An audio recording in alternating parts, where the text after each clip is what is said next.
யஸ்த்விகவா ஏததஹமிதி மமேதி ச பூதத்ரோகேண கேவலம் ஸ்வகுடும்பமேவ அனுவாதினம் பிரபுஷ்ணாதி. என்னுடைய பங்காளி தாயாதி பேர் பட்னி இருக்கிறச்சே அவர்களுக்கு சோறு போடாமல் நான் என்ன பண்ண முடியும்? இறைவன் அவர் அப்படி வச்சிருக்கார். எனக்கு சம்பாதிக்கிறதுக்கு இருந்தது, நான் சம்பாதிச்சேன் சாப்பிட்டேன்னு சொன்னியானா நரகம்ங்கிறார்.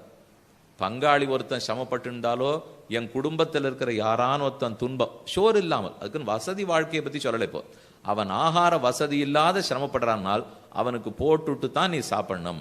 எந்த ஜீவராசியும் உன் கண் முன்னாடி சோற்றுக்கு இல்லாம தவிக்கிறத நீ பார்க்க கூடாதுன்னு இங்கே சொல்லிட்டார். அதைத்தான் தனி ஒருவனுக்கு உணவில்லை எனில் சகத்தினை அழித்திடுவோம் உபனிஷத்து சொல்றது. அன்னம் பகுகுர்வீத, அன்னம்னா நிந்தியாத், அன்னன்னா பரிச்சக்ஷீத. நிறைய அன்னத்தை விளைக்கணும், போருங்கிற அளவுக்கு எல்லாருக்கும் கொடுக்கணும். ஒரு நாள் அன்னத்தை திட்டவே திட்டாதே. நம்ம வீட்டிலேயே சொல்லுவாளே, கணவன் மனைவிக்கு சண்டையா இருந்தா ஏன் சாப்பாட்டில் காட்டுற? சாப்பிட்டு முடிச்சுட்டு தெம்பா சண்டை போடுங்களே, யார் வேண்டான்னு. இப்போ நன்னா சாப்பிடுங்க, சாப்பிட்டா தெம்பா இருக்கும், அதுக்கப்புறம் சண்டை போட்டுக்கலாமோ இல்லையோ.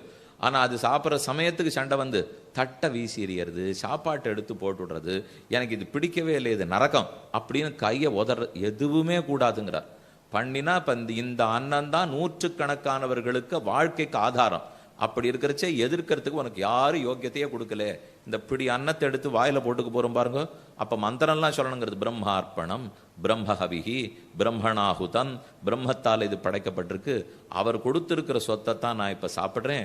இது இன்னும் பல பேருடைய பசியை போக்க போறது. இதுல இருக்கிற மதிப்பை நான் குறைச்சுட மாட்டேன், இதை எகத்தாளமா பேச மாட்டேன், இதுக்கு அவமரியாதை பண்ண மாட்டேன்னு சொல்லு. அன்னம் மட்டும் உனக்கு ஜெரிக்கிறது நின்று போச்சுன்னா உன் பாடு என்ன தெரியுமாங்கிறார். சோறு சாப்பிட்டுட்டே இருந்து ஒழுங்கா இருக்கிற வரைக்கும் எல்லாம் நன்னா இருக்கும். நமக்கு எல்லாம் சரியா போற வரைக்கும் திரும்பியே பார்க்க மாட்டோம் எதையும். அதுல பெருமாள் வேணும் நீ ரொம்ப அதிகமா போயிட்டான்னா அங்க ஒரு தட்டுவர். தட்டின உடனே வயத்துல ஏதோ அஜீர்ணம்னு ஆரம்பிக்கிறதுன்னா அப்பதான் உலகமே சுத்தராப்புல இருக்கும், தலை சுத்தராப்புல இருக்கும், பித்தம் வந்துட்டாப்புல இருக்கும், கண்ணெல்லாம் பஞ்சடைஞ்சு போயிட்டாப்புல இருக்கும், என்னென்னமோ பண்ணும். அப்ப நேர வைத்தியர்கிட்ட ஓடி ஏதானு சரிப்படுத்தினான்னா அங்க வாசல்ல யமதர்மராஜன் நின்றுட்டு இருப்பார். நின்றுண்டு சுகர் சொன்ன பாகவதம் கேட்டுட்டு தானே வந்திருக்கேன், அதில் அன்னத்தை தப்பா சொன்னியானா என்னென்னு சொன்னாரோ இல்லையோ. இப்போ உள்ளே போயிட்டு வரியா இல்லை நான் வாசல்லேருந்தே கூண்டு போட்டோமா, எப்படி வசதின்னு கேட்டார்னா அப்போ தான் ஆபத்தே நமக்கு தெரிய ஆரம்பிக்கும்.